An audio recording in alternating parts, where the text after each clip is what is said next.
दोस्तों, आज हम चाणक्य और चाणक्य नीति के बारे में बात करेंगे। बालक के पैरों में कुश नामक घास चुभती थी, अतः उसने कुश को ही निर्मूल कर दिया। खोद खोद कर उसकी जड़ों में मट्ठा डालकर बची कुची छोटी छोटी जड़ों को भी जला दिया था उसने। और योग्य आचार्य ने बालक में छिपी संभावना को पहचान लिया। ऐसा आत्मविश्वास और प्रबल इच्छा शक्ति ही व्यक्तित्व को ऊंचाइयों पर पहुंचाती है। ऐसे में यदि जन संवेदनाओं का पूट मिल जाए तो व्यक्ति इतिहास पुरुष ही बनाता है, और ऐसा ही हुआ। लगभग 2000 वर्ष पूर्व भारत का इतिहास जो बालक ने एक स्वर्णिम मोड़ दिया, वही बालक बड़ा होकर चाणक्य बना। उसका असली नाम था विष्णुगुप्त। उसकी कूटनीतिक विशलताओं की वजह से लोग उसे कौटिल्य भी कहते थे। यह घटना तब की है जब विश्व के मानचित्र पर कुछ देशों का कहीं कोई अता पता नहीं था, लेकिन भारत की सभ्यता और संस्कृति अपने पूर्ण यौवन पर थी।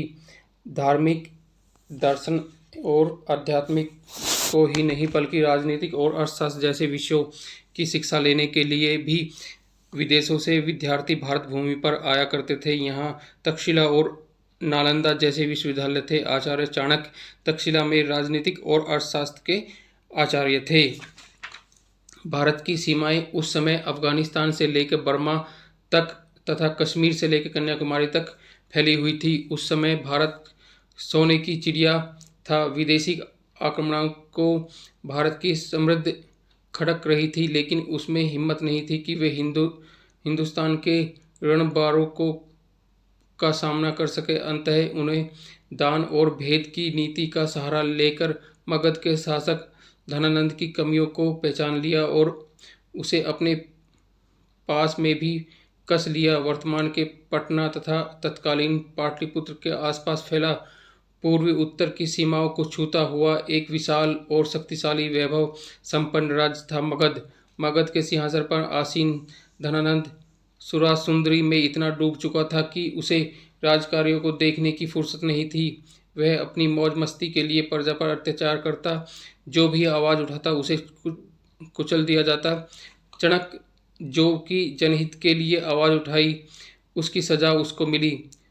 उस महान आचार्य को मौत के घाट उतार दिया। एक एक करके हुए हृदय विदारक घटनाएं चाणक्य पुत्र चाणक्य के हृदय में फांस की तरह धसी हुई थी। एक दिन जब राजसभा में समूचे आर्यवत की स्थिति का विलोचन करते हुए चाणक्य ने मगध राज धनानंद को उसका कर्तव्य याद दिलाया तो वह झुंझला उठा। उसने चाणक्य को दरबार से धक्के मारकर निकाल फेंकने का आदेश दिया। सैनिकों के चाणक्य को धक्के मारकर दरबार से निकालने की कोशिश के बीच चाणक्य की शिखा खुल गई। वह चाणक्य का ही नहीं, देश की उस आवाज़ का भी अपमान था जो अपने सामने राजा के अंधकार में विलीन होते अपने भविष्य को बचाने की गुहार कर रही थी। उस समय चाणक्य ने प्रतिज्ञा ली, अब यह शाखा तभी बंधेगी जब धनानंद का समूल नाश हो जाएगा। चाणक्य ने अपने लक्ष्य को पूरा करने के लिए चंद्रगुप्त को चुना। चंद्रगुप्त में छिपी संभावनाओं को चाणक्य ने एक एक करके तराशा। सोचे हुए कार्य को मूर्त रूप देकर चाणक्य के लिए आसान नहीं था। मनकुंदियों के छोटे से प्रदेश से सिकंदर नामक आंधी की गरज भारत की सीमाओं पर छाने लगी थी। कंधार के राजकुमार अंभी ने सिकंदर से गुप्त संधि कर ली। पर्वतेश्वर ने सिकंदर को सेनाओं का डटकर सामना किया, लेकिन सिकंदर की रणनीति ने फांस पलट दी। सिकंदर की ओर से हुई बाण वर्षा से घबराई पोरस की जुझारू गज सेना ने अपनी ही सेना को रौंदते हुए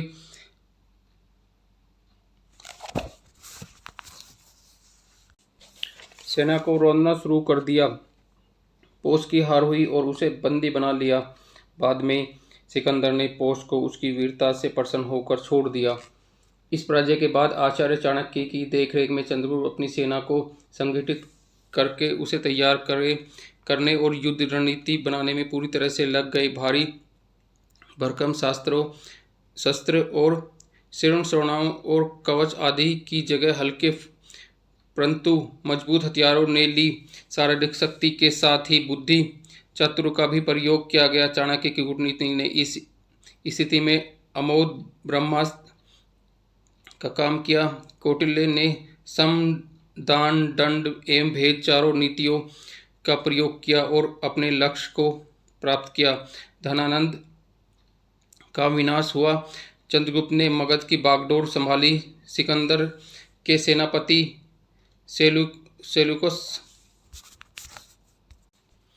सेल्यूकस की बेटी हेलेन का चंद्रगुप्त के साथ विवाह हुआ। धनानंद का प्रधान अमात्य राक्षस चंद्रगुप्त का महा अमात्य बना। एक बार फिर से भारत बिखरते बिखरते बच गया। सिकंदर नाम की आंधी शांत होकर वापस अपने देश चली गई। भारत की गरिमा विश्व के सामने फिर से निखरकर सामने आई और चाणक्य उसमें निर्जन एकांत में राजनीति के पूर्व ग्रंथों का अवगमन कर उसमें अपने व्यक्तित्व अनुभव का पुट किया। अर्थशास्त्र पर एक महत्वपूर्ण ग्रंथ लिखा, कौटिल्य अर्थशास्त्र नामक। यह ग्रंथ राजा, राजकर्मियों तथा प्रजा के संबंधों और राज्य व्यवस्था के संदर्भ में अनुकूलीय व्यवस्था देता है। कुछ विद्वानों ने चाणक्य की तुलना मैकियावेली से भी की, लेकिन भारत के प्रथम प्रधानमंत्री पंडित जवाहरलाल नेहरू ने इस बात से सहमत नहीं थे। उनकी दृष्टि में चाणक्य की महानता के मैकियावेली सामने काफ़ी अद्वितीय है। चाणक्य एक महान अर्थशास्त्री, राजनीति के वेदक तथा कूटनीति होते हुए भी महात्मा थे। वे सभी प्रकार की भौतिक उपलब्धियों से परे थे। इसी कारण कामाद्य नीतिसार में विष्णुगुप्त के लिए लिखी गई थी कुछ पंक्तियाँ। जन कल्याण के लिए जो भी जहाँ से भी मिला उसे चाणक्य ने लिया और उसके प्रति कृतज्ञता प्रकट की। वे अपने ग्रंथ का शुभारंभ करते हुए शुक्राचार्य और बृहस्पति दोनों का नमन करते हैं। दोनों गुरु हैं, दोनों को ही अपनी अपनी विशिष्ट धाराएं हैं। अपने प्रतिज्ञ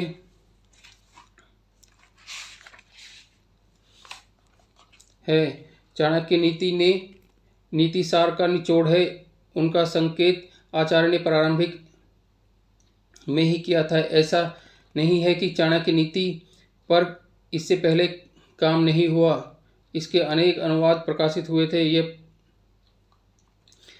अब हम चाणक्य नीति के बारे में विस्तृत जानकारी देते हैं। प्राचीन काल से हमारी यह परंपरा रही है कि ग्रंथों की निर्विघ्न समाप्ति के लिए ग्रंथकार अपने आराध्य का स्मरण करता अवश्य है। इसे मंगलाचरण कहा जाता है। आचार्य चाणक्य ने भी सर्वशक्तिमान प्रभु विष्णु को नमन करके इस ग्रंथ की रचना की थी। विदित को ही श्री विष्णु पालन करता है और नीति का प्रयोजन भी व्यक्ति और समाज की व्यवस्था देता है। चाणक्य ने अपने इस ग्रंथ को राजनीति से संबंधित ज्ञान का उत्तम संग्रह बताया है। इसी संग्रह को बाद में विद्वानों और जन सामान्य ने चाणक्य नीति का नाम दिया था। मनुष्य के लिए यह आवश्यक है कि कुछ भी करने से पूर्व उसे इस बात का ज्ञान हो कि वह कार्य उसके योग्य है या नहीं, इसका परिणाम क्या होगा, पुण्य कार्य और पाप कर्म क्या है। श्रेष्ठ मनुष्य ही वेद आदि धर्म शास्त्रों को पढ़कर भले बुरे का ज्ञान प्राप्त कर सकते हैं। यहाँ यह बात जान लेना भी आवश्यक है कि धर्म और अधर्म क्या है। इसके निर्णय में प्रथम दृष्टि में धर्म की व्याख्या के अनुसार किसी के प्राण लेना अपराध है और अधर्म भी है, परंतु लोकाचार और नीति शास्त्र के अनुसार विशेष परिस्थितियों में ऐसा किया जाना धर्म के विरुद्ध नहीं माना जाता है। पापी का वध और अपराधी को दंड देना इसी श्रेणी में आता है। श्री कृष्ण ने अर्जुन को युद्ध की प्रेरणा दी। चाणक्य कहते हैं कि व्यक्ति दुनियादारी और राजनीति की बारीकियों समझकर सर्व ज्ञान को प्राप्त करता है। वह सर्वज्ञान से चाणक्य का अभिप्राय ऐसी बुद्धि प्राप्त करना है, जिससे व्यक्ति में समय के अनुसार प्रत्येक परिस्थिति में कोई भी निर्णय लेने की क्षमता आ जाए। जानकार होकर वह यदि समय पर निर्णय नहीं लिया तो जानना समझना सब व्यर्थ है। अपने हित की रक्षा भी तभी संभव है। चाणक्य कहते हैं कि मूर्ख व्यक्ति को ज्ञान देने से कोई लाभ नहीं होता, अपितु सज्जन और बुद्धिमान लोग इससे हानि ही उठाते हैं। उदाहरण के लिए बयां और बंदर की कहानी पाठकों को याद होगी। मूर्ख बंदर को घर बनाने की सलाह देकर बाया को अपने घोंसले से ही हाथ धोना पड़ा। इसी प्रकार दुष्ट और कुटिलता स्त्री का पालन पोषण करने से सज्जन और बुद्धिमान व्यक्ति को दुख ही प्राप्त होता है। दुखी व्यक्ति से व्यवहार करने से चाणक्य का तात्पर्य है जो व्यक्ति अनेक रोगों से पीड़ित है और जिसका धन नष्ट हो चुका है, ऐसे व्यक्ति से किसी प्रकार का संबंध रखना बुद्धिमान मनुष्य के लिए हानिकारक हो सकता है। अनेक रोगों का तात्पर्य संक्रमण रोग से है। बहुत से लोग संक्रमण रोगों से ग्रसित होते हैं। उनकी संगति से स्वयं रोगी होने का अंदेशा हो रहता है। जिन लोगों का धन नष्ट हो चुका है, अर्थात जो दिवालिया हो गए हैं, उन पर एकाएक विश्वास करना कठिन होता है। दुख का अर्थ विषमग्रस्त व्यक्ति से भी है। ऐसे लोगों का दुख से उभरना बहुत कठिन हो जाता है और प्राय असफलता ही हाथ लगती है। जो वास्तव में दुखी है और उससे उभरना चाहते हैं, उनका संयोग करना चाहिए, क्योंकि दुख से तो स्वार्थ ही बच पाता है। जिस घर में दुष्ट स्त्रियां होती है, वहाँ गृह स्वामी की स्थिति किसी मृतक के समान ही होती है, क्योंकि उसका कोई वश नहीं चलता और भीतर ही भीतर कुटता हुए वह मृत्यु की ओर सरकता रहता है। इसी प्रकार दुष्ट स्वभाव वाले मित्र भी विश्वास के योग्य नहीं होते। न जाने कब धोखा दे दे। जो नौकर अर्थात आपके अधीन काम करने वाला कर्मचारी उलटकर आपके सामने जवाब देता है, वह कभी भी आपको असहनीय हानि पहुंचा सकता है। ऐसे सेवक के साथ रहना अविश्वास के घूंट पीने के समान है। इस प्रकार जहाँ सांपों का वास हो, वहाँ रहना भी खतरनाक है। न जाने कब सर्पदंश का शिकार होना पड़ जाए। चाणक्य कहते हैं, बुद्धिमान व्यक्ति को चाहिए कि वह आपत्ति अथवा बुरे दिनों के लिए थोड़ा थोड़ा धन बचाकर उसकी रक्षा करे, अर्थात धन का संग्रह करे। समय पड़ने पर संचित धन से भी अधिक आपकी पत्नी की रक्षा करनी चाहिए, क्योंकि पत्नी जीवन संगिनी है। बहुत से ऐसे अवसर होते हैं जहां धन काम नहीं आता, वहां जीवन साथी काम आता है। इसी संदर्भ में वृद्धावस्था में पत्नी की अहम भूमिका होती है। चाणक्य का विचार यह भी है कि धन और स्त्री से भी अधिक व्यक्ति को अपनी रक्षा करनी चाहिए, अर्थात व्यक्ति का महत्व उन दोनों से अधिक है। यदि व्यक्ति का अपना ही नाश हो गया तो धन और स्त्री का प्रयोजन ही क्या रह जाएगा। इसलिए व्यक्ति के लिए धन संग्रह और स्त्री रक्षा की अपेक्षा समय आने पर अपनी रक्षा करना अधिक महत्वपूर्ण है। देखने में आया है कि उपनिषदों के ऋषि भी कहते हैं कि कोई किसी से प्रेम नहीं करता, सब स्वयं से ही प्रेम करते हैं। आत्ममुस्तक कामः सर्व प्रिय भक्ति। चाणक्य का कहना है कि मनुष्य को चाहिए कि वह आपत्ति काल के लिए धन का संग्रह करे, लेकिन धनी व्यक्ति ऐसा मानते हैं कि उनके लिए आपत्तियों को कोई महत्व नहीं है, क्योंकि वे अपने धन से सभी आपत्तियों से बच सकते हैं। परंतु वे नहीं जानते कि लक्ष्मी भी चंचल है, किसी भी समय वह मनुष्य को छोड़कर जा सकती है। ऐसी स्थिति में यह इकट्ठा किया हुआ धन भी किसी प्रकार किसी समय नष्ट हो सकता है। चाणक्य कहते हैं, किसी अन्य देश अथवा किसी अन्य स्थान पर जाने का एक प्रयोजन यह होता है कि जहाँ जाकर कोई नई बात, नई विद्या, रोजगार और नए गुण सीख सके, परंतु जहाँ इनमें से किसी भी बात की संभावना न हो, ऐसे देश या स्थान को तुरंत छोड़ देना चाहिए। चाणक्य कहते हैं कि धनवान व्यक्ति से व्यापार की वृद्धि होती है। वेद को जानने वाले ब्राह्मण धर्म की रक्षा करते हैं। राजनायक और शासन व्यवस्था की स्थिति रखता है। जल तथा सिंचाई के लिए नदी आवश्यक है, जबकि रोगों से छुटकारा पाने के लिए वैद्य की आवश्यकता होती है। जहाँ पर ये 5 चीज़ न हो, उस स्थान को त्याग देना ही सर्वश्रेष्ठ है। जहाँ लोक यात्रा अथवा जीवन को चलाने के लिए आजीविका का कोई साधन न हो, व्यापार आदि विकसित न हो, किस प्रकार के दंड के मिलने का भय न हो, लोक लाज न हो, व्यक्तियों में श्रेष्ठता उदारता न हो, अर्थात उसमें दान देने की प्रवृत्ति न हो, वहाँ जहाँ ये 5 चीज़ें विद्यमान न हो, वहाँ व्यक्ति को निवास नहीं करना चाहिए। चाणक्य कहते हैं कि जब सेवक को किसी काम पर नियुक्त किया जाए, तभी पता चल जाएगा कि वह कितना योग्य है। इस प्रकार जब व्यक्ति किसी मुसीबत में फंस जाता है, तो उस समय भाई बंधु और रिश्तेदार की परीक्षा होती है। मित्रों की पहचान भी विपत्ति के समय ही की जाती है। इस प्रकार धन हानि होने पर पत्नी की वास्तविकता का पता चलता है कि वह प्रेम धन के कारण या वास्तविक है।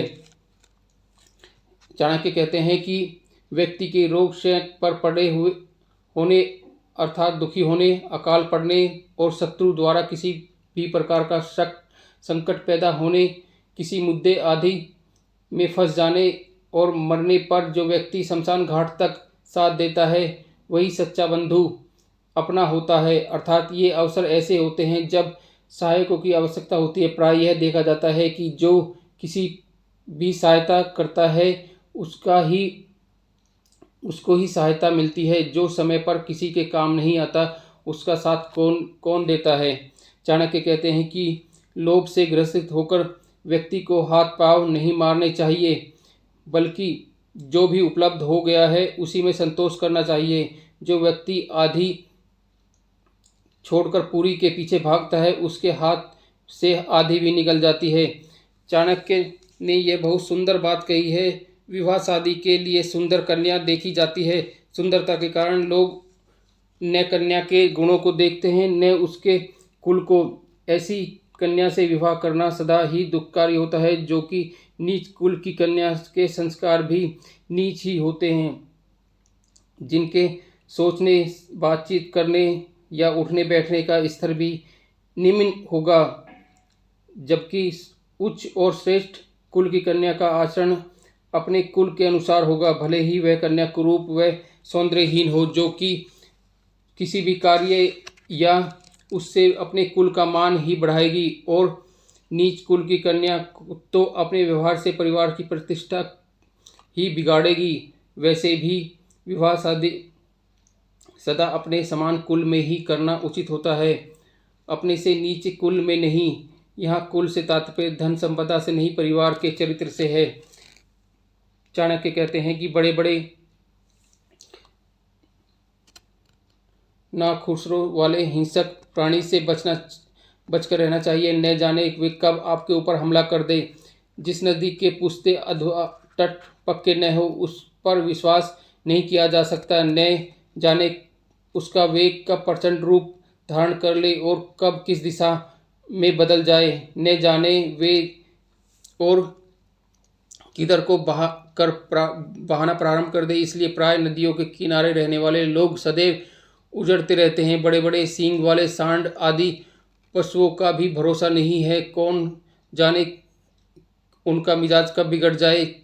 जिसके पास तलवार आदि कोई हथियार है, उसका भी भरोसा नहीं किया जा सकता है, क्योंकि वह छोटी सी बात पर क्रोध में आकर कभी भी आक्रमण हो सकता है। चंचल स्वभाव वाली स्त्री पर भी विश्वास नहीं करना चाहिए। वह अपनी चतुरता से किसी भी आपके प्रति प्रतिकूल परिस्थितियां पैदा कर सकती है। इस तरह के कई उदाहरण प्राचीन ग्रंथों में मिल जाएंगे। राजा से संबंधित राजसेवक और राजकुल के व्यक्ति पर भी विश्वास करना उचित नहीं है। वे कभी भी राजा के कान भरकर अहित करवा सकते हैं। इसी प्रकार वे राजनिर्माण नियमों के प्रेरित, समर्पित व निष्ठावान होते हैं। राजहित उनके लिए प्रमुख होता है, संबंध नहीं।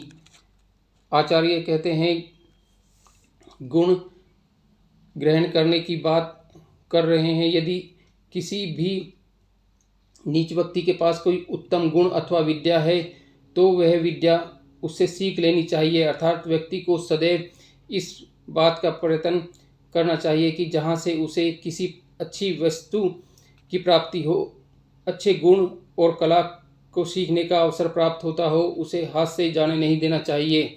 आचार्य कहते हैं, भोजन की आवश्यकता स्त्री को पुरुष की अपेक्षा इसलिए ज़्यादा होती है क्योंकि उसे पुरुष की तुलना में शारीरिक कार्य ज़्यादा करना पड़ता है।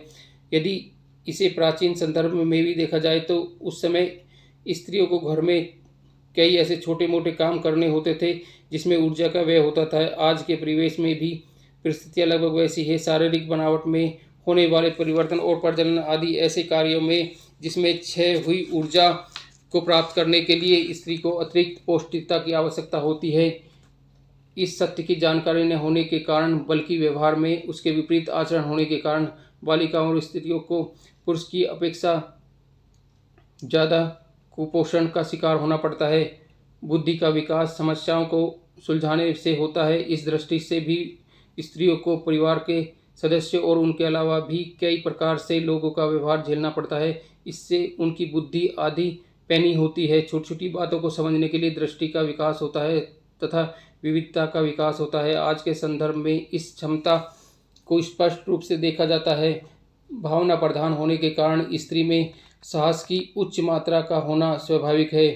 पशु पक्षियों की मादाओं में भी देखा गया है कि अपनी संतान की रक्षा के लिए वे अपने से कई गुना बलशाली के सामने लड़ मरने के लिए डट जाती है। काम का 8 गुना होना पढ़ने सुनने में अटपटा लगता है, लेकिन यह संकेत करता है कि अपने काम से रूप स्वरूप को सही प्रकार से नहीं समझना है। काम पाप नहीं, सामाजिक कानून के विरुद्ध भी नहीं है। इसका होना अनैतिक या चरित्रहीन होने की पुष्टि भी नहीं करता। श्री कृष्ण ने स्वयं को धर्मानुकूल काम कहा है। काम पितृऋण से मुक्त होने का सहज मार्ग है। संतान उत्पत्ति करके भी कोई इस ऋण से मुक्त हो सकता है। स्त्री की काम वेदना पुरुष से भिन्न होती है। वह शारीरिक नहीं, भाव दशा महत्वपूर्ण है। स्त्री में होने वाली परिवर्तन भी इस मांग को समक्ष लाते हैं स्वाभाविक रूप में, लेकिन स्त्री उसका परीक्षण कर देती है। जैसे पृथ्वी मैले को खाद बनाकर जीवन देती है, उसी प्रकार से समझने के लिए आवश्यक है काम शास्त्र का अध्ययन किया जाए। कुछ चाणक्य कहते हैं, प्रमुख उद्देश्य का यह जानना भी कि कौन सा काम उचित है और कौन सा अनुचित। आचार्य चाणक्य ने प्राचीन भारतीय नीति शास्त्र में बताया गए नियमों के अनुसार ही इसे लिखा है। यह पूर्व अनुभवों का सार है। इसका कहना है कि लोग इसे पढ़कर अपने कर्तव्य और अकर्तव्य का भली प्रकार ज्ञान प्राप्त कर सके। समय राजनीति के ज्ञान में मनुष्य और अपनी बुद्धि का पूट देकर समय के अनुसार अच्छाई और बुराई में भेद कर सके। सबसे पहले आचार्य चाणक्य ने संघ के महत्व पर प्रकाश डालते हुए यह बताया है कि दुष्ट लोगों के संदर्भ में बुद्धिमान मनुष्य को दुख उठाना पड़ता है। चाणक्य ने मनुष्य के जीवन में धन के महत्व को बताया है। उनका कहना है कि व्यक्ति को संकट के समय के लिए धन का संचय करना चाहिए। उस धन से अपने बाल बच्चों तथा स्त्रियों की रक्षा भी करनी चाहिए। उसके साथ यह भी कहा गया है कि व्यक्ति को स्वयं की स्वप्रिय रक्षा करनी चाहिए। जिन लोगों के पास धन है वे किसी भी आपत्ति का सामना धन के द्वारा कर सकते हैं, परंतु उन्हें यह बात भी भली प्रकार जान लेनी चाहिए कि लक्ष्मी चंचल है। वह तभी तक टिक रहती है जब तक उसका सदुपयोग किया जाता है। दुरुपयोग आरंभ होते ही लक्ष्मी चली जाती है। चाणक्य कहते हैं कि व्यक्ति को उसी स्थान पर रहना चाहिए जहां उसका सम्मान हो, जहां पर उसके भाई बंधु हो, आजीविका के साधन हो। इसी संबंध में आगे बढ़ते कहते हैं कि जहां धनवान, वेद शास्त्र को जानने वाले विद्वान ब्राह्मण, राजा अथवा शासन व्यवस्था, नदी और वेद आदि न हो, वहां भी नहीं रहना चाहिए। नौकरों की कुशलता का पता तभी चलता है जब उसे कोई कार्य करने के लिए दिया जाता है। अपने संबंधियों को मित्र और परीक्षा समय पर की जाती है। जब स्वयं पर कोई आपत्ति आती है तो इस गृहस्थी का सबसे बड़ा सहारा स्त्री ही होती है। मनुष्य को चाहिए कि वह अधिक लालच में न पड़े। उसे वही कार्य करना चाहिए जिसके संबंध में उसे पूरा ज्ञान हो। जिस कार्य के संबंध में उसे ज्ञान न हो उसे करने से हानि हो सकती है। जिस कार्य का अनुभव न हो इससे संबंधित निर्णय लेना कठिन होता है। निर्णय यदि ले लिया जाए तो संशय की स्थिति में मन को डगमगाती रहती है। ऐसी निर्णय कभी भी सही नहीं होता। यदि आप ऐसे व्यवसायियों का जीवन देखें जिन्होंने अपने क्षेत्र में ऊंचाइयों को छुआ है तो आप पाएंगे कि उन्होंने अपने काम को समझने के लिए किसी दूसरे अनुभवी व्यक्ति के नीचे काम किया है। किताबी और व्यवहारिक जानकारी में जमीन आसमान का अंतर होता है। विवाह के संदर्भ में चाणक्य के कुल के भेद की बात नहीं मानी। उनका कहना है कि नीच कुल में उत्पन्न कन्या भी यदि अच्छे गुणों से युक्त है तो उससे विवाह करने में कोई हानि नहीं है। जिस पर विश्वास नहीं करना चाहिए उनके बारे में आचार्य का कथन है कि सिंह और बाघ आदि तेज पंजों वाले जानवरों से दूर रहना चाहिए। ऐसी नदियों के आसपास नहीं रहना चाहिए जिनके किनारे कच्चे हो और जो बरसात आदि के दिनों में लंबे चौड़े मैदान में फैल जाती है। इसी प्रकार सींग वाले सांड आदि पुरुषों से भी बचकर रहना चाहिए। जिनके पास हथियार हो उनसे भी विश्वास नहीं किया जा सकता। चाणक्य कहते हैं कि स्त्रियों में प्राय ये दोष पाया जाता है, वे सामान्य बात पर भी झूठ बोल सकती है, अपनी शक्ति का विचार न करके अधिक साहस दिखाती है, छल कपट पूर्ण कार्य करती है, मूर्खता आदि लोभ अपवित्रता में निर्दयी होती है। ऐसी बातें है तो प्राय स्त्री के स्वभाव में होती है। ये स्त्रियों के स्वभाव दोष है, अर्थात अधिकांश स्त्रियों में ये होते हैं। अब तो स्त्रियां शिक्षित होती जा रही है, समय बदल रहा है, लेकिन आज भी अधिकांश अशिक्षित स्त्रियां इन दोषों से युक्त हो सकती है। इन दोषों को स्त्रियों की समाज में स्थिति और उसके परिणाम स्वरूप बने उनके मनोवैज्ञानिक के संदर्भ में देखा गया है। चाणक्य कहते हैं, भोजन में अच्छी वस्तुओं की कामना सभी करते हैं, परंतु उनका प्राप्त होना और उन्हें पचाना की शक्ति होनी चाहिए। प्रत्येक व्यक्ति चाहता है कि उसकी पत्नी सुंदर हो, परंतु उसके उपयोग के लिए व्यक्ति में काम शक्ति भी होनी चाहिए। प्रत्येक व्यक्ति चाहता है कि उसके पास धन हो, परंतु धन प्राप्ति के बाद कितने ऐसे लोग हैं जो उसका सदुपयोग कर पाते हैं। धन का दुरुपयोग दान में या आदि अच्छी जीवन संगनी, शारीरिक शक्ति, पौणु निरोगता, धन तथा व्यक्त जरूरत पर किसी के काम आने की प्रवृत्ति आदि पुनर्जन्मों में कहीं शुभ कार्य द्वारा ही प्राप्त होती है। चाणक्य कहते हैं कि प्रत्येक व्यक्ति संसार में खुशी रहना चाहता है, वही तो स्वर्ग है। स्वर्ग में भी सभी प्रकार के सुखों को उपभोग करने की कल्पना की जाए गई है। इस बारे में चाणक्य कहते हैं कि जिसका पुत्र वश में है, स्त्री जिसकी इच्छा के अनुसार काम करती है, जो अपने कमाई धन से संतुष्ट है, जिसे लोभ लालच आदि कमाने की चाह नहीं है, ऐसे व्यक्ति के लिए किसी प्रकार के स्वर्ग की कल्पना करना व्यर्थ है। स्वर्ग तो वहाँ जाना चाहे जहाँ वहाँ दुख हो। चाणक्य कहते हैं कि वही गृहस्थ सुखी है जिसका संतान उसके वश में हो, जिसकी आज्ञा पालन करती हो। यदि संतान पिता की आज्ञा का पालन नहीं करता, घर में क्लेश और दुख पैदा होता है। चाणक्य के अनुसार पिता का भी कर्तव्य है कि वह अपनी संतान का पालन पोषण भली प्रकार से करे। जिसने अपने कर्तव्य उससे मुंह मोड़ लिया, उसे पुत्र से भी भक्ति की आशा नहीं करनी चाहिए। इसी प्रकार मित्र के विषय में चाणक्य का मत है कि ऐसे व्यक्ति को मित्र कैसे कहा जा सकता है जिस पर विश्वास नहीं किया जा सकता, और ऐसी पत्नी किस काम की जिससे किसी प्रकार का सुख प्राप्त न हो तथा जो सदैव ही क्लेश करके घर में अशांति फैलाती हो। चाणक्य का कहना है कि जो मित्र आप सामने चिकनी चुपड़ी बातें कर बनाते हो और पीछे आपकी बुराई करते हो, कार्य को बिगाड़ते हो, ऐसे मित्रों को त्याग देने में ही भलाई है। चाणक्य कहते हैं कि उस बर्तन के समान है जिसके ऊपर के हिस्से में दूध भरा है परंतु अंदर विष भरा हुआ है। ऊपर से मीठे और अंदर से दुष्ट व्यक्ति को मित्र नहीं कहा जा सकता। यहाँ एक बात विशेष रूप से ध्यान देने की है कि ऐसे मित्र आपके व्यक्तिगत और सामाजिक वातावरण को भी आपके प्रतिकूल बना सकते हैं। चाणक्य कहते हैं कि व्यक्ति अच्छा मित्र नहीं, उस पर तो विश्वास करने का प्रश्न ही नहीं उठता, परंतु उनका यह भी कहना है कि उचित है कि अच्छे मित्रों के संबंध में भी पूरी तरह विश्वास नहीं किया जाना चाहिए, क्योंकि किसी कारणवश यदि वह नाराज हो जाए तो सारे भेद खोल देगा। आज बड़े बड़े नगरों में जो अपराध बढ़ रहे हैं, जो कुरूप हो रहे हैं, उसके पीछे परिचित व्यक्ति ही अधिक पाए जाते हैं। घर का भेदी लंका ढाए, यह कहावत कहना गलत नहीं है। जो अच्छा मित्र मिल जाए या बन जाए वह घर के सदस्य जैसा हो जाता है। व्यक्ति भावुक होकर उसके सामने सारे भेद बता देता है। फिर जब कभी मनमुटाव उत्पन्न होता है तो वह व्यक्ति मित्र ही सबसे ज़्यादा नुकसान देने वाला सिद्ध हो जाता है। ऐसा मित्र जानता है आपके मर्मस्थल कौन है। घर में काम करने वाले कर्मचारी के बारे में भी भली प्रकार से सावधानी बरतनी चाहिए। आचार्य का कहना है कि व्यक्ति को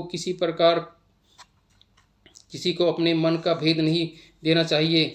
जो भी कार्य करना है उसे अपने मन में रखकर समय पर आने पर पूरा करे।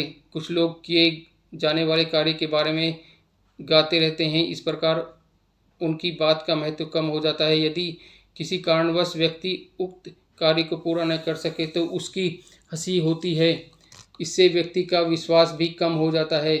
फिर कुछ समय बाद ऐसा होता है कि लोग उसकी बातों पर ध्यान नहीं देते, उसे वे सिर पैर की हाँकने वाला समझ लिया जाता है। अतः बुद्धिमान को कहने से अधिक उसके प्रति प्रयत्नशील होना चाहिए। चाणक्य कहते हैं मूर्ख होना कष्टदायी है, क्योंकि वह स्वयं को, अपनों को और दूसरों को एक समान हानि पहुंचाता है।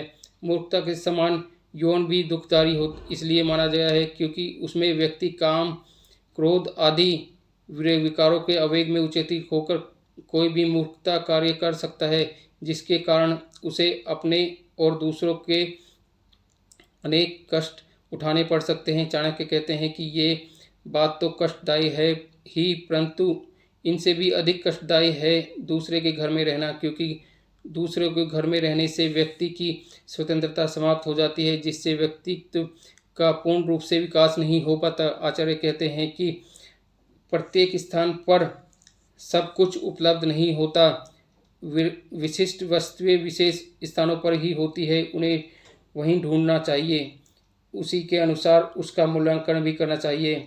मणिक एक लाल रंग का बहुमूल्य रत्न होता है जो सभी पर्वतों पर अथवा खानों से प्राप्त नहीं हो सकता है। ऐसी मान्यता है कि विशिष्ट हथियारों के माथे पर एक बहुमूल्य मोती होता है।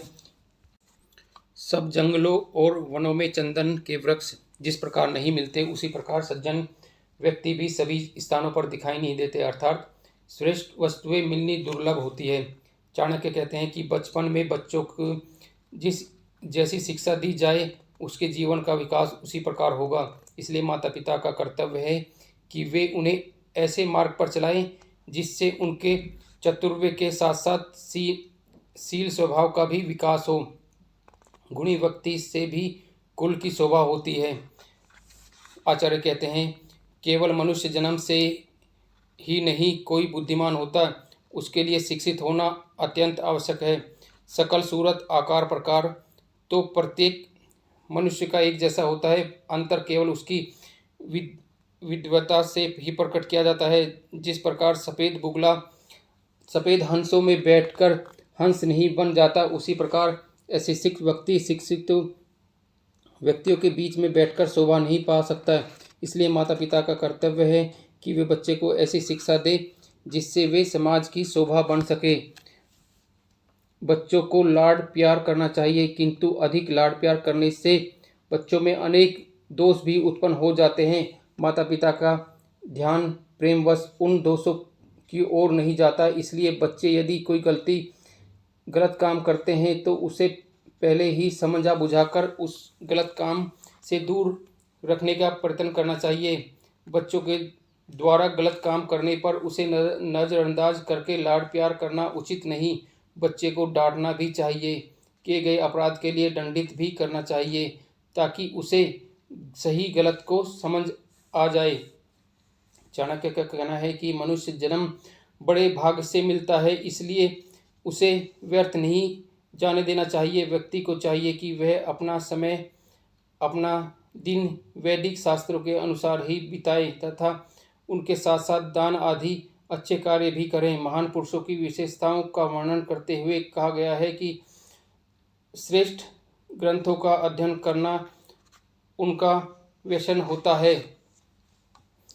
सज्जन लोग अपनी पत्नी के वियोग को सहन नहीं कर सकते। यदि आपके अपने भाई बंधु उनका अपमान अथवा निरादर करते हैं तो वह उसे भी नहीं भुला सकते। जो व्यक्ति कर्जे में दबा है उसे हर समय कर्जे से उतरने पाने का दुख रहता है।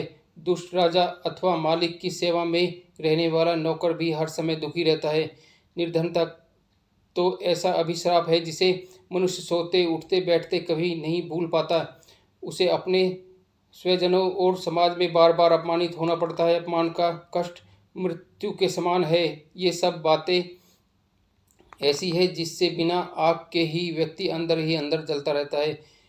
जीते जी चिता का अनुभव करने की स्थिति रहती है।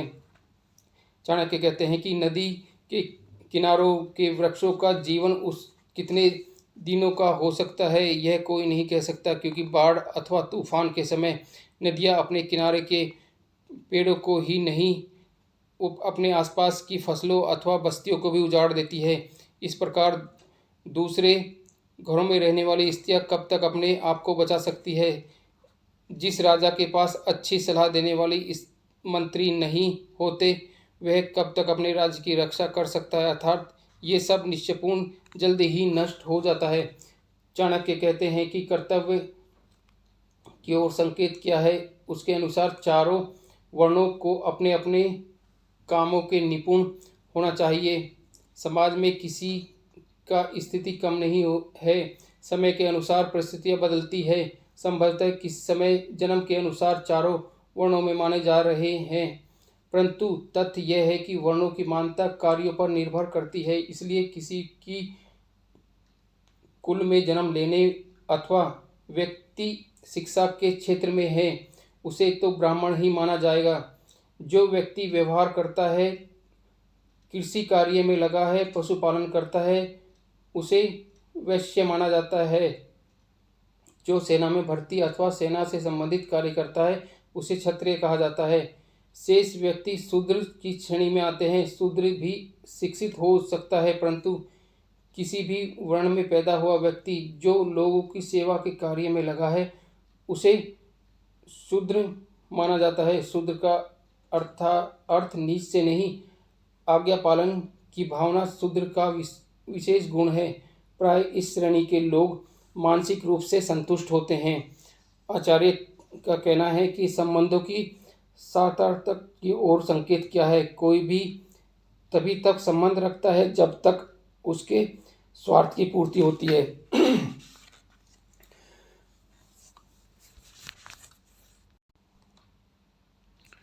वैश्य का धंधा पुरुषों से धन लूटना होता है, पर पुरुषों से धन लूटना होता है। धन के समाप्त होने पर वह मुंह मोड़ लेती है। प्रजा प्राप्ति राजाओं का ही सम्मान देती है। जब वह शक्तिहीन हो जाता है तो प्रजा राजा का साथ छोड़ देती है। इसी प्रकार प्रवृत्ति के सामान्य नियमों के अनुसार वृक्षों पर रहने वाले पक्षी तभी तक किसी वृक्ष पर बसेरा रखते हैं जब तक वहाँ पर छाया और फल आदि होते रहते हैं। घर में अचानक आने वाले अतिथि का जब तक भोजन पान आदि स्वागत संस्कार किया जाता है, जब वह किसी सामाजिक नियम के अनुसार विदा लेकर अपने लक्ष्य की ओर चल पड़ता है। भाव यह है कि व्यक्ति को अपने सम्मान की रक्षा का स्वयं ध्यान रखना चाहिए। उसे उपेक्षा करते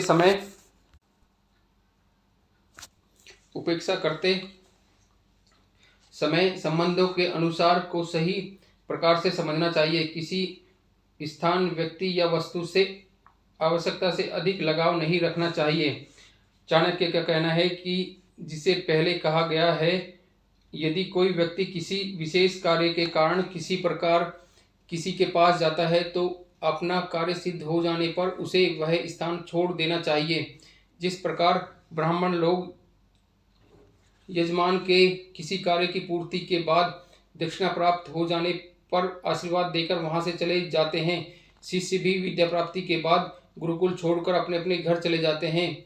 जब किसी जंगल में आग लग जाए तो वहां रहने वाले पशु भी उस जंगल को छोड़कर किसी दूसरे जंगल की खोज में चल पड़ते हैं। अर्थात व्यक्ति को अपना कार्य समाप्त हो जाने पर किसी के यहाँ डेरा डालने की मंशा नहीं रखनी चाहिए। चाणक्य कहते हैं कि सभी साधु संत ऋषि मुनियों का कहना है कि दुर्जनों का संग नरक में वास करने के समान होता है। इसलिए मनुष्य की भलाई इसी में है कि वह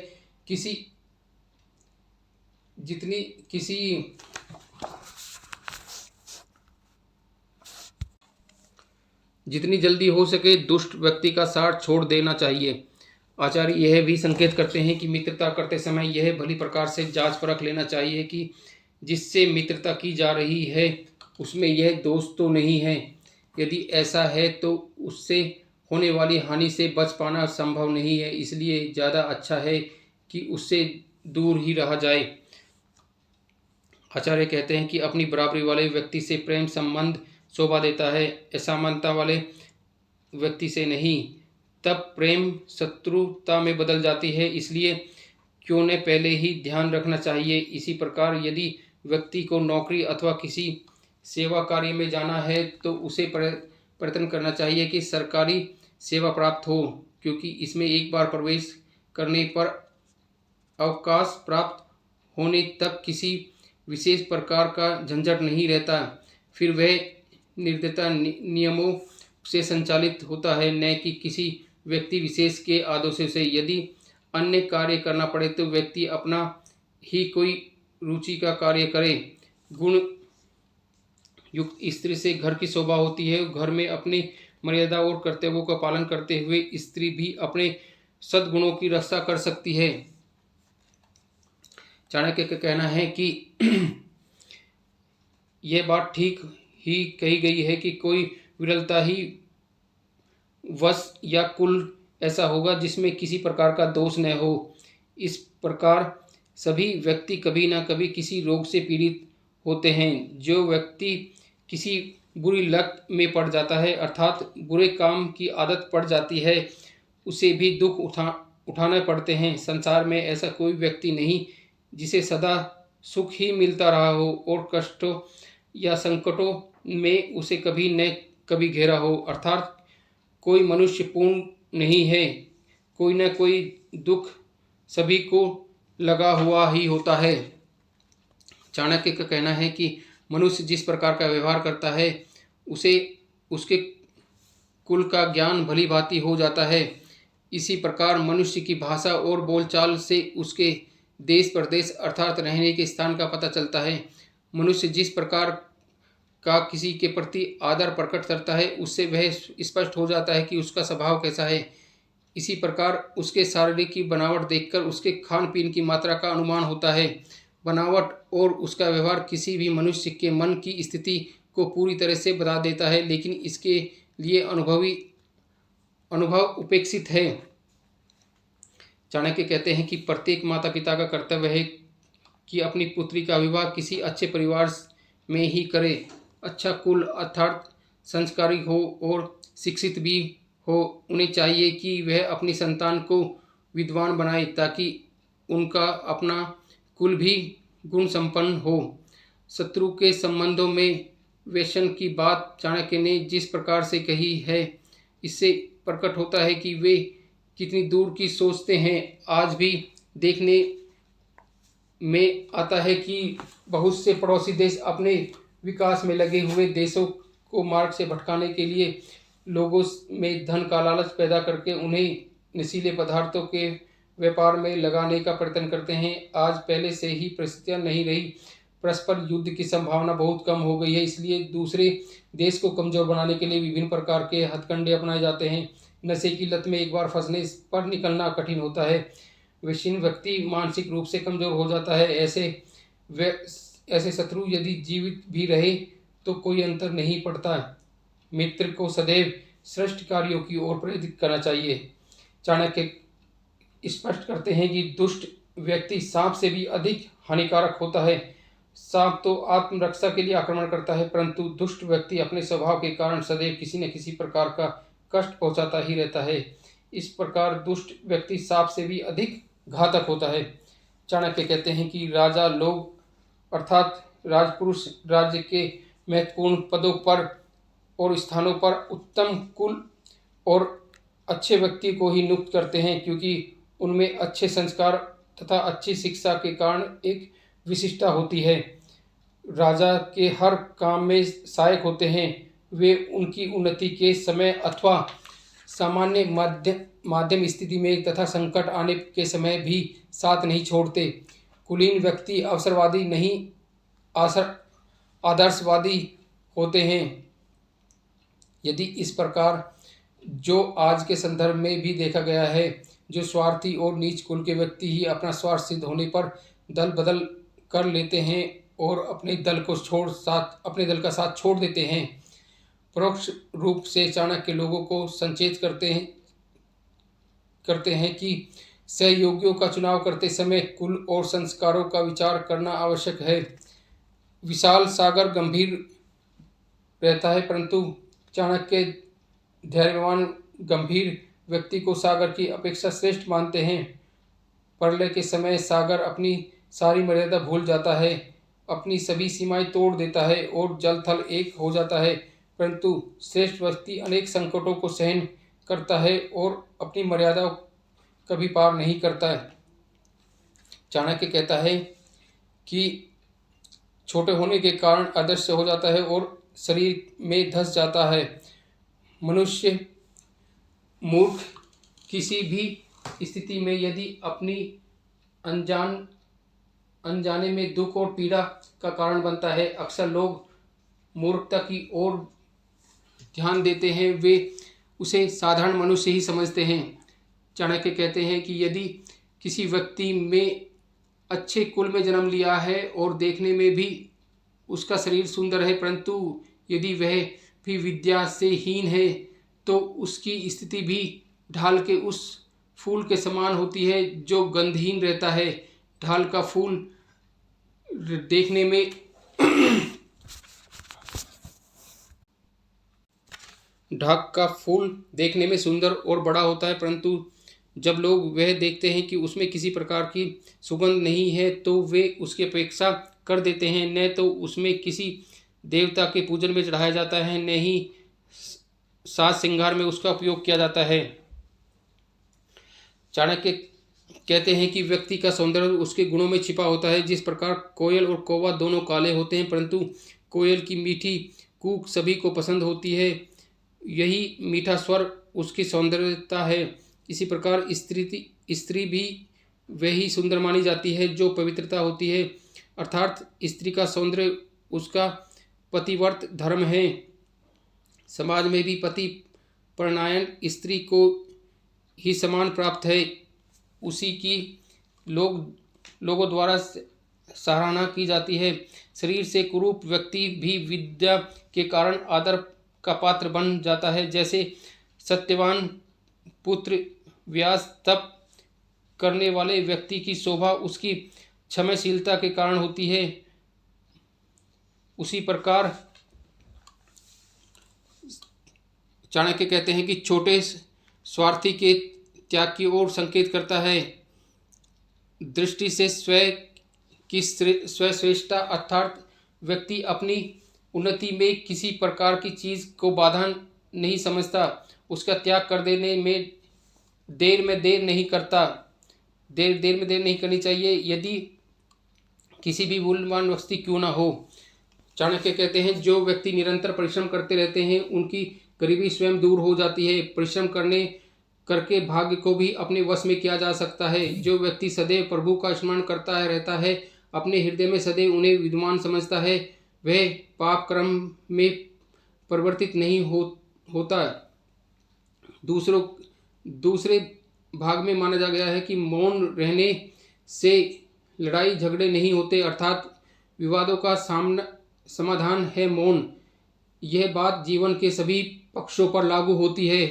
जो व्यक्ति सावधान रहता है, सतर्क रहता है, अपने कार्य करता रहता है, उसे किसी भी प्रकार के भय की आशंका नहीं होती। जिस व्यक्ति को आलस्य, असावधानी और गलतफहमियों में रहने की आदत है, उसे हर प्रकार हर स्थान पर हानि उठानी पड़ सकती है। उसका न जाने आज और कल। आचार्य कहते हैं कि इतिहास प्रसिद्ध उदाहरण देकर यह समझाने का प्रयत्न किया गया है कि प्रत्येक कार्य की एक सीमा होती है। जब उसका अधिक्रमण हो जाता है तो व्यक्ति को कष्ट उठाना पड़ता है। सीता अत्यंत रूपवती थी, इस कारण उसका अपहरण हुआ। इसी प्रकार रावण यद्यपि अत्यंत बलवान और समृद्ध राजा था, परंतु अभिमान की सभी सीमाओं लांघ गया। परिणामस्वरूप उसे अपने स्वजनों के साथ मौत के घाट उतरना पड़ा। राजा बलि के संबंध में सभी जानते हैं, वह अत्यंत दानी था। उसके दान के कारण जब उसका यश सारे संसार में फैलने लगा तो देवता लोग भी चकित हो उठे। तब भगवान विष्णु ने व्यामक का अवतार लेकर उसे 3 पग धरती दान में मांगी। बलि के गुरु शुक्राचार्य ने उसे सावधान भी किया, परंतु बलि ने उनकी बात ने मानकर वामन बने विष्णु की बात मान ली और भगवान ने 3 पग में सारी धरती, स्वर्ग और पाताल तीनों लोकों को नापकर बलि को भिखारी बना दिया। इन सब उदाहरणों का भाव यही है कि अच्छाई भी एक सीमा से आगे नहीं बढ़नी चाहिए, तो वह बुराई अर्थात हानिकारक बन जाती है। लोग उसका लाभ उठाते हैं। चाणक्य का कहना है कि जो लोग शक्तिशाली अर्थात अपने उसमें सामर्थ्य हो, उसके लिए कोई भी कार्य पूरा करना कठिन नहीं होता। वे प्रत्येक कार्य को सरलतापूर्वक कर लेते हैं। व्यापारी अपने व्यापार की वृद्धि के लिए दूर दूर के देशों में जाता है, उनके लिए कोई स्थान दूर नहीं होता। विद्वान व्यक्ति के लिए भी कोई प्रदेश नहीं है, वह वहाँ जाया भी कर जाए, विद्वता के कारण वही सम्मानित होता है। इस प्रकार मधुर भाषण करने वाले व्यक्ति प्राय लोगों को भी अपना बना लेते हैं, उनके लिए पराया कोई भी नहीं है।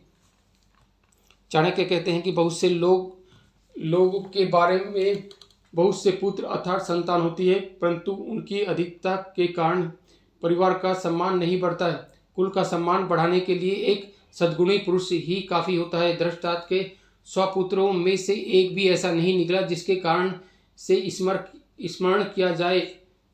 100 पुत्रों से क्या लाभ? सागर के तो 66,000 पुत्र थे। चाणक्य कहते हैं कि जंगल का एक सूखा पेड़ आग पकड़ लेता है तो सारा जंगल जल जाता है। उसी प्रकार कुल में एक कुपुत्र पैदा हो जाए तो वह सारे कुल को नष्ट कर देता है। कुल की प्रतिष्ठा, आनंद, आदर, सम्मान आदि सब धूल में मिल जाता है। दुर्योधन का उदाहरण सभी जानते हैं, जिस कारण कौरवों का नाश हुआ। लंकापति रावण भी इसी श्रेणी में आता है। चाणक्य कहते हैं कि यह आवश्यक नहीं कि परिवार में यदि बहुत सी संतानें हो तो वह परिवार खुशी हो। अनेक संतानों के कारण भी यदि उनमें से कोई विद्वान या सदाचारी नहीं हो तो परिवार के सभी सुख होने पर का प्रश्न ही नहीं उठता। इसलिए चाणक्य कहते हैं कि बहुत से मूर्ख पुत्रों और संतानों की अपेक्षा एक ही विद्वान और सदाचारी पुत्र से परिवार को उसी प्रकार प्रसन्नता मिलती है जैसे चांद के किनारे चांद के निकलने पर उसके प्रकाश से काली रात जगमगा उठती है। चाणक्य कहते हैं कि ऐसे बहुत से पुत्रों से कोई लाभ नहीं जिसके कार्यों से परिवार को शोक का सामना करना पड़े, हृदय को दुख पहुँचे। ऐसे बहुत से पुत्रों की अपेक्षा परिवार को सहारा देने वाला एक पुत्र ही अधिक उपयोगी होता है, जिसके कारण परिवार को सुख प्राप्त होता है। चाणक्य कहते हैं कि जहाँ दंगे फसाद हो उस जगह से व्यक्ति को दूर रहना चाहिए। यदि किसी शत्रु ने हमला कर दिया हो या फिर अकाल पड़ जाए तो उसे गया हो तो उस दुष्ट लोग अधिक संपर्क में आ जाते हैं और जो व्यक्ति उस स्थान को छोड़ देता है तो ऐसा नहीं करना चाहिए, वह मृत्यु का ग्रास बन जाता है। चाणक्य कहते हैं कि लोग देश अथवा देशवासियों मूर्ख लोगों की बजाय गुणवानों का आनंद आदर सम्मान करते हैं। अपने गोदामों में भली प्रकार अन्न का संग्रह करते रखते हैं। जहाँ लोगों के गृह गृहस्थी में लड़ाई झगड़े नहीं, भेदभाव नहीं, उन लोगों की संपत्ति अपने आप बढ़ने लगती है। वहाँ एक बात विशेष रूप से समझने की है कि लक्ष्मी को भी श्रेय भी कहते हैं, लेकिन इन दोनों में मूलतः अंतर है। जब प्रत्येक व्यक्ति लक्ष्मी का उपासक हो गया है तो सोचता है कि समस्त सुख के साधन जुटाए जाएं, तो उसे उसमें कोई फर्क नहीं समझता। लक्ष्मी का नाम चंचल भी है, एक स्थान पर न रुककर उसका स्वभाव है। लेकिन जिस श्री की बात आचार्य चाणक्य ने की है वह बुद्धि की सखी है। बुद्धि की श्री के साथ गाढ़ी मित्रता है, ये दोनों एक दूसरे के बिना नहीं रह सकती। महर्षि व्यास ने श्री का महत्व भगवान के साथ जोड़कर कहा गया है कि जहाँ श्री है वहाँ भगवान को उपस्थित जानो। इस श्लोक में जिन गुणों को बताया गया है उनका होना भगवान की उपस्थिति का संकेत है। लक्ष्मी चंचल है लेकिन श्री उनके मन या घर में प्रतिष्ठित हो जाती है, इसे अपनी इच्छा से नहीं छोड़ती। श्री का अर्थ संतोष से भी किया जाता है, संतोष को सर्वश्रेष्ठ संपत्ति माना जाता है। इस प्रकार संतोषी व्यक्ति को लक्ष्मी के पीछे पीछे जाने की आवश्यकता नहीं होती, वह स्वयं उनके घर परिवार में आकर निवास करती है। आचार्य चाणक्य का कहना है कि विश्वास है कि मनुष्य के जीवन की प्राय सभी बातें पहले से ही निश्चित हो जाती है, जैसे कि वह कितने वर्ष तक जीवित रहेगा, किस प्रकार के कर्म करेगा, उसे धन आदि की प्राप्ति कैसे होगी तथा वह किस प्रकार की विद्या प्राप्त करेगा। साथ ही उन्होंने कर्म अथवा पुरुषार्थ को कहीं नकारा भी नहीं है। कारण स्पष्ट यह है कि उसके मूल में कर्म ही होते हैं, जिससे कर्तव्य कहते हैं माना जाता है कि उसी प्रकार के अनुसार जीव को शरीर की प्राप्ति होती है। यह भी हमारे कर्मों का ही परिणाम है। शास्त्रों में कहा गया है कि व्यक्ति का प्रथम कर्तव्य कर्म करना है, अर्थ है वह अपनी विद्या और बुद्धि के अनुरूप श्रेष्ठ कार्य करता है। देखने में आया है कि सफल संकल्प पूर्व किए गए कार्य से सब में भी परिवर्तन किया जा सकता है। आचार्य का कहना है कि पुत्र मित्र बंधु बांधे साधु लोगों से विमुख हो जाते हैं, क्योंकि उन्हें ऐसे लोगों का आचरण मूर्खतापूर्ण लगता है। परंतु जो लोग साधुओं के अनुसार अपना जीवन बिताते हैं, उनका संग करते हैं, उनके अनुरूप आचरण करते हैं, उनके इस कारण से भी जो पुण्य प्राप्त होता है उससे सारा वंश परिवार कर्तव्य हो जाता है। आचार्य कहते हैं कि सज्जनों के अत्यंत सूक्ष्म प्रभाव की ओर संकेत करते हैं। मानते हैं कि मछली अपनी दृष्टि से, मादा कछुए ध्यान से तथा पक्षी स्पर्श से अपनी संतान का लालन पालन करते हैं। सज्जन भी दर्शन ध्यान और स्पर्श से अपने आश्रित को सुरक्षा प्रदान करते हैं और विकास में सहयोगी होते हैं। सज्जनों के दर्शन से आत्म बल में वृद्धि होती है और संकल्प दृढ़ होता है। यदि उनका ध्यान किया जाए तो और यदि उनके चरणों का स्पर्श कर उनका आशीर्वाद प्राप्त किया जाए तो सफलता, उन्नति और विकास सहज हो जाता है। आचार्य कहते हैं कि जब तक यह शरीर स्वस्थ और निरोगी है तब तक मनुष्य मृत्यु नहीं आती। जब तक व्यक्ति को अपने कल्याण के लिए धर्मयुक्त आचरण अर्थात पुरुष काम करके रहना चाहिए, क्योंकि काम करने का संबंध जो जीवन के साथ ही है। जब मृत्यु आ जाएगी उस समय यह कुछ नहीं काम करने में असमर्थ हो जाएगा, अर्थात कुछ नहीं कर सकेगा। किसी को इस बात का ज्ञान नहीं कि मनुष्य का शरीर कब रोगों से घिर जाएगा। उसे यह मालूम नहीं कि मृत्यु कब होने वाली है। इसलिए मनुष्य को चाहिए कि जब तक वह जीवित है अधिक से अधिक पुण्य कर्म करे, क्योंकि करने का संबंध तो जीवन से है। जब मृत्यु हो जाएगी तो सारे विधि विधान निरस्त हो जाएंगे। गुप्त धन वह होता है जिससे मनुष्य संकट के समय लाभ उठाता है। इसलिए चाणक्य ने विद्या को गुप्त धन बताया गया है और उसकी उपमा कामधेनु से की गई है। कामधेनु उसे कहा जाता है जिसमें मनुष्य की सभी इच्छाएं पूर्ति होती है। इससे उस समय भी फल की प्राप्ति होती है जब देश काल के अनुसार फल प्राप्ति संभव न हो। विद्या के कारण ही विदेश में भी व्यक्ति का सम्मान होता है। माता जिस प्रकार बच्चे की रक्षा करती है, उसी प्रकार विदेशों में विद्या से व्यक्ति हर प्रकार से रक्षा होती है और सुख प्राप्त होती है। नीति निधान अर्थात अनेकों में चाणक्य कहते हैं कि सैकड़ों मूर्ख पुत्रों की अपेक्षा एक विद्वान पुरुष और गुणयुक्त पुत्र से ही पूरे परिवार का कल्याण होता है। रात्रि के समय जिस प्रकार आकाश में हजारों तारगण दिखाई देते हैं, परंतु उनसे रात का अंधकार दूर नहीं होता, उसमें सहायता नहीं मिलती, उसे तो चंद्रमा ही दूर कर पाता है। आचार्य की दृष्टि में संख्या नहीं गुण महत्वपूर्ण है। संतान से माता पिता की उम्मीदें जुड़ी होती है। जब जन्मते ही संतान की मृत्यु हो जाए तो माता पिता निराश के अंधकार में डूब जाते हैं। भविष्य में इस मृत संतान को लेकर कोई सुख दुख की उम्मीद नहीं रहती, जबकि मूर्ख जीवित पुत्र नित्य प्रति अपने माता पिता की आशा के टुकड़े टुकड़े करता रहता है। इस दुख से पहला दुख ज़्यादा ठीक है। आचार्य कहते हैं कुछ बातें ऐसी होती हैं जिससे व्यक्ति जीवन भर दुखी रहता है। उनके सबसे प्रमुख स्थान यह है कि जहां उसे लगातार रहना होता है। यदि वह स्थान ठीक न हो और वहां के निवासियों का आचार विचार सही न हो तो व्यक्ति सदैव दुखी रहता है। इसी प्रकार यदि किसी को नीच व्यक्ति की नौकरी करनी पड़े, गंदा बासी और पौष्टिकता के रहित भोजन करना पड़े तो वह दुखदायी होता है। यदि स्त्री झगड़ालू हो, छोटी छोटी बातों पर झगड़ती हो, तो गृहस्थ का सुख कैसे प्राप्त किया जा सकता हो। यदि पुत्र मूर्ख हो और लड़ती विद्याओं आयु भर ऐसी कलेश हो जाता है। ऐसी स्थितियों से बचना पाना यदि संभव न हो तो मानसिक रूप से उसे निपटने के लिए तैयार रहना चाहिए।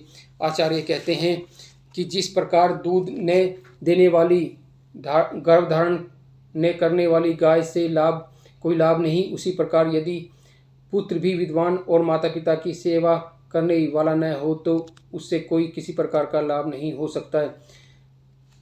कोई भी व्यक्ति ऐसी गाय का पालन पोषण पसंद नहीं करता जो न तो दूध देती हो और न ही गर्भधारण के योग्य हो। इसी प्रकार पुत्र में भी कोई लाभ नहीं होता जो पढ़ा लिखा न हो और माता पिता की सेवा न करता हो।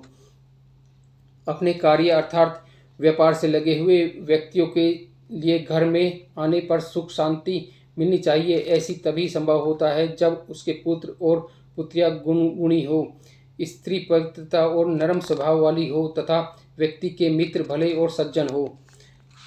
आचार्य कहते हैं कि सरकार एक ही बार आज्ञा देती है, उसका आदेश कानून का रूप ले लेता है, प्रजा को उस पर चलना ही पड़ता है। इसी प्रकार पंडित लोग भी किसी आयोजन में श्लोक्ति एक ही बार बोलते हैं। ठीक उसी प्रकार कन्या का विवाह भी एक ही बार होता है। माता पिता अर्थात अन्य संबंध रखने वाले कोई वचन देता है तो उसे निभाने का पूर्ण प्रयत्न करना चाहिए।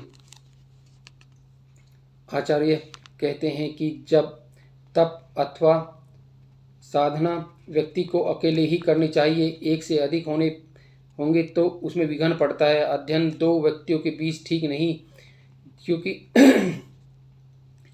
अध्ययन दो व्यक्तियों के बीच ठीक है क्योंकि दोनों एक दूसरे को कोई बात समझा सकेंगे। गाने के अभ्यास के लिए 3 लोगों का होना आवश्यक है, क्योंकि उनमें से जब अभ्यास करता है तो दोनों सुरीले वाले अपनी प्रतिक्रिया जाहिर करते हैं। कहीं यात्रा पर जाने के समय 4 व्यक्ति और खेती आदि के लिए 5 व्यक्ति की आवश्यकता होती है। युद्ध ऐसी स्थिति है जिसमें जितने अधिक लोग हो उसमें सहायता मिलती है। चाणक्य कहते हैं कि आदर्श पत्नी के गुणों की चर्चा करते हुए यह भी संकेत किया है कि पति को कैसा होना चाहिए। हम यह तो जानते हैं कि पत्नी पति से कुछ न छिपाए, लेकिन पत्नी से रहस्यों को छिपाना अपना अधिकार मानते हैं। घर को संभालने के लिए कार्य पत्नी कुशलता से करे और पति पत्नी से प्रेम करे, और पति आज बदलते परिवेश में अचानक से कथन को व्यवहारिक रूप से देखने परखने की आवश्यकता है। ये बातें देखने दोनों के लिए एक समान है। प्रत्येक माता पिता यह चाहते हैं कि उनकी संतान बेटा हो। बेटे के बिना घर सूना महसूस होता है, क्योंकि आज सोच बदल गई है, कायदे कानून बदल गए हैं। जो व्यक्ति उस संसार में अकेला है उसके कोई रिश्तेदार अथवा बंधु बांधव नहीं, जिसके लिए चारों दिशाएं अर्थात सारा संसार ही सूना होता है। यह किसी से अपने मन का दुख प्रकट करने में असमर्थ रहता है। मूर्ख व्यक्ति करुणा, दया और ममता से रहित होता है, इसलिए कहा जाता है कि उसका हृदय सूना होता है। दरिद्र अर्थात निरंतर व्यक्ति के लिए तो सभी कुछ सूना है, क्योंकि कोई भी उसका साथ देने को तैयार नहीं होता है, उससे सब काने काटते हैं। मनुष्य को निरंतर अभ्यास द्वारा शास्त्रों का ज्ञान प्राप्त करना चाहिए। यदि वह शास्त्र ज्ञान के लिए निरंतर अभ्यास नहीं करता तो वह अधर्चर ज्ञानी बनता है। ऐसा ज्ञान विश्व के समान दुखदायी होता है। इसी प्रकार पेट में अपचित की स्थिति में यदि बढ़िया से बढ़िया भोजन किया जाए तो वह भी विष के समान कष्ट देता है। दरिद्रता यदि किसी सभा, सोसाइटी अथवा समाज में जाता है तो वहाँ उसकी पूछ न होने के कारण उसे विष का घूंट पीना पड़ता है। बूढ़ा व्यक्ति यदि तरुणी के साथ विवाह करता है तो उसका जीवन अत्यंत कष्टमय हो जाता है, क्योंकि विचारों से आयुगुत समानता सदैव क्लेश का कारण बनती है और शारीरिक रूप से निर्बल होने के कारण वह नवविवाहित को यौन संतुष्टि भी प्रदान नहीं कर सकता। ऐसी पत्नी पथ भ्रष्ट हो जाती है, जो कि सम्मानित व्यक्ति के लिए अत्यंत कष्टदायी स्थिति होती है। प्रत्येक धर्म से आशा की जा सकती है कि वह दया, हिंसा और प्रेम का संदेश दे। यदि इनमें से ये बातें न हो तो ऐसे धर्म को छोड़ देना चाहिए। गुरु का कर्तव्य ज्ञान देना है। यदि वह अनपढ़ मूर्ख है तो उसे गुरु बनाने से कोई लाभ नहीं। स्त्री पति को सुख देने वाली होती है, परंतु यदि वह हर समय गुस्से में भरी रहे, क्रोध करती रहे, तो ऐसी इस पत्नी का त्याग कर देना चाहिए। रिश्तेदार, भाई बंधु व्यक्ति के दुख में काम आते हैं, परंतु यदि उनमें स्नेह और प्रेम का अभाव है तो ऐसे भाई बंधुओं को का कोई लाभ नहीं। उन्हें त्याग करना ही हितकारी है। त्याग भी तभी संभव है जब उनकी सही दिशा का ज्ञान हो। जो लोग हमेशा यात्रा में रहते हैं वे नियमित न होने के कारण जल्दी बुढ़ापे का शिकार हो जाते हैं। यात्रा की थकान और खान पान की गड़बड़ी का तन मन पर विपरीत प्रभाव पड़ता है। जिस घोड़े को हर समय बांध कर रखा जाता है वह भी जल्दी बूढ़ा हो जाता है। ऐसा करना उनकी शारीरिक प्रकृति के प्रतिकूल है।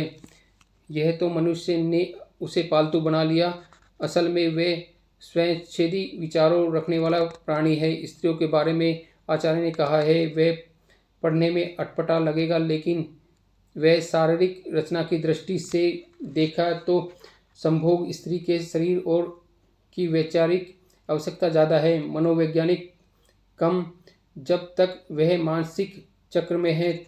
और फिर ऐसा होना उसके अपने पति के संबंधों के ठीक न होने के कारण और भी संकेतित करता है। इस बात को प्रत्येक बुद्धिमान व्यक्ति स्वीकार करता है। यदि मन के स्तर पर असंतोष हो तो बुढ़ापा आएगा ही। कपड़े ज़्यादा देखकर धूप में पड़े रहने पर जल्दी फट जाते हैं, क्योंकि मिट्टी और सूर्य की तपिश कपड़े के बारीक तंतुओं को जला देती है। जन्म देने वाले चाणक्य का कहना है कि इन 5 सदैव संतुष्ट रहना चाहिए, जिनका पिता की तरह सम्मान करना चाहिए। राजा की पत्नी, गुरु की पत्नी, मित्र की पत्नी, पत्नी की माता अर्थात सास, जन्म देने वाली अपनी माता, ये 5 माताएं मानी गई हैं, अर्थात इनका सम्मान माता के समान करना चाहिए। न्याय करते समय भी इन संबंधों को माँ की परिभाषा में ही स्वीकार करना चाहिए। चाणक्य कहते हैं कि ब्राह्मण, क्षत्रिय, वैश्य को द्विजाति इसलिए माना जाता है कि जन्म के बाद गुरु उनका उपनयन संस्कार करता है। उनके लिए यज्ञ ही उनका देवता है। मुनियों के हृदय में देवताओं का निवास होता है, क्योंकि वह सदैव उनका मनन चिंतन करते रहते हैं। मूर्ति पूजा को यह साधना के प्रारंभिक चरण के लिए आवश्यक माना गया है। जैसे वर्णमाला के माध्यम से फल फूल आदि का ज्ञान विद्यार्थी को कराया जाता है, जो संसार का रहस्य जानते हैं, इसके लिए ईश्वर सर्वप्रिय है, वे संसार के कण कण में उसे देखते हैं। आगे चाणक्य भी कहते हैं कि ब्राह्मण, क्षत्रिय और वैश्य आदि द्विजों के लिए अग्निहोत्र गुरु के समान आदरणीय है। चारों वर्णों में ब्राह्मण सबसे श्रेष्ठ और आदरणीय है। स्त्रियों के लिए पति ही गुरु और घर में आया हुआ अतिथि सभी के आदर संस्कार के योग्य माना गया है। दिग्गजों का कर्तव्य है कि वे अग्निहोत्र आदि कर्म आदरपूर्ण नेत्र करते रहे। अग्निहोत्र से वायुमंडल शुद्ध होता है। मनुष्य के स्वास्थ्य और पर्यावरण के सुधार के लिए हवन यज्ञ आदि करना आवश्यक माना गया है। ब्राह्मण को पूजनीय इसलिए माना जाता है क्योंकि वे सभी वर्णों को विद्या देते हैं। स्त्रियों के लिए पति ही उसका आदरणीय गुरु होता है, क्योंकि वह उसका भरण पोषण करता है और उसे सन्मार्ग पर ले जाने के में सहायता करता है। घर में आए हुए अतिथि का आदर संस्कार सभी लोगों को करना चाहिए, क्योंकि वह बहुत थोड़ी देर के लिए किसी के घर आता है। अतिथि इसलिए कहा जाता है कि अतिथि देवो भव। आचार्य कहते हैं, इन चारों वेदों से की गई परीक्षा में स्वयं को सही सिद्ध करने वाले व्यक्ति ही खरा है, जिनकी सज्जनता, उनका चरित्र, उनके गुण और उनका आचार विचार उनके खरेपन की पुष्टि करता है। चाणक्य कहते हैं कि बेर और कांटे की उपमा एक विशेष विचार से दी गई है। एक ही बेर के वृक्ष पर लगे हुए सभी फल मीठे नहीं होते। बेर वृक्ष पर कांटे भी होते हैं, परंतु वह कांटे भी एक जैसे कठोर नहीं होते। इसी प्रकार यह आवश्यक नहीं कि एक ही माता पिता के और एक ही नक्षत्र में पैदा होने वाले बच्चों के गुण, कर्म और स्वभाव एक जैसे हो। उनका भाग्य तथा उनकी रुचियां एक जैसी नहीं होती। माता पिता के एक होने पर भी प्रारंभिक और परिस्थितियों का अंतर होता ही है। प्राय देखा जाता है कि जिस व्यक्ति में बड़ा बनने की लालसा होती है, वही अधिकार प्राप्त करना चाहता है। जो अपने शरीर को अच्छे वस्तुओं और खूबसूरत आदि से सजाता है, उनमें काम वासना की अधिकता होती है। मूर्ख और कुहड़ व्यक्ति मधुभाषी नहीं होते। जो व्यक्ति साफ बात कहते हैं अर्थात स्पष्ट वक्ता होता है, वह किसी को धोखा नहीं देता, निर्दोष ही सच बोल पाता है। वह संसार का नियम है कि विपरीत स्थिति वाले लोग एक दूसरे को अपना शत्रु समझते हैं। चाहिए तो यह कि मूर्ख पंडितों का आदर करे, जिससे उन्हें भी कुछ लाभ हो, परंतु वह उनका सम्मान करने के बजाय उससे दुश्मनी रखते हैं। निर्धन और लालची लोग मानते हैं कि धनी व्यक्ति दूसरों को लूट खसोट कर धनवान होते हैं, परंतु उन्हें यह ज्ञान नहीं होता कि व्यक्ति ने धन एकत्रित करने में कितना परिश्रम किया है। उतना ही नहीं, उसे संभाल कर रखने के लिए भी एक विशेष प्रकार के धैर्य की आवश्यकता होती है। वेश्याएं भी कुलीन स्त्रियों से द्वेष करती हैं और विधवा स्त्रियां सुहागिनियों को दुर्भाग्य की दृष्टि से देखती है। संकेत है कि अयोग्य और अभावग्रस्त ही द्वेष करते हैं। चाणक्य कहते हैं कि विद्या की प्राप्ति और उसकी वृद्धि के लिए व्यक्ति को आलस्य का त्याग कर देना चाहिए। आलस्य किसी गुण को प्राप्त नहीं कर सकता। आलसी किसी गुण को प्राप्त नहीं कर सकता। दूसरे के पास जाने वाली स्त्री का धर्म नष्ट हो जाता है, अर्थात किसी दूसरे के अधिकार में जाने पर स्त्री का सतीत्व कायम नहीं रह पाता। यदि खेत में बीज बोते समय कंजूसी की जाए, बीज कम डाला जाए तो अच्छी फसल नहीं हो सकती। सेना का बल सेनापति से ही स्थिर होता है। जब सेनापति मर जाता है तो सेना का हार जाना स्वाभाविक होता है। जिन व्यक्तियों को उत्तम विद्या प्राप्त होती है वे निरंतर प्रयत्न करते हैं। वे यदि बार बार अभ्यास न करें तो विद्या की प्राप्ति असंभव होती है।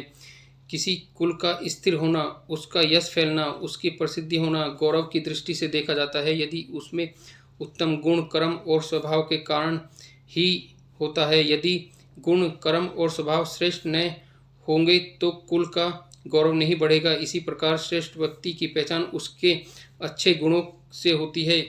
किसी व्यक्ति के क्रोधित होने का ज्ञान उसकी आंख देखकर हो जाता है, क्योंकि क्रोध के कारण व्यक्ति की आंखें लाल हो जाती है। धर्म की रक्षा के लिए धन की आवश्यकता होती है।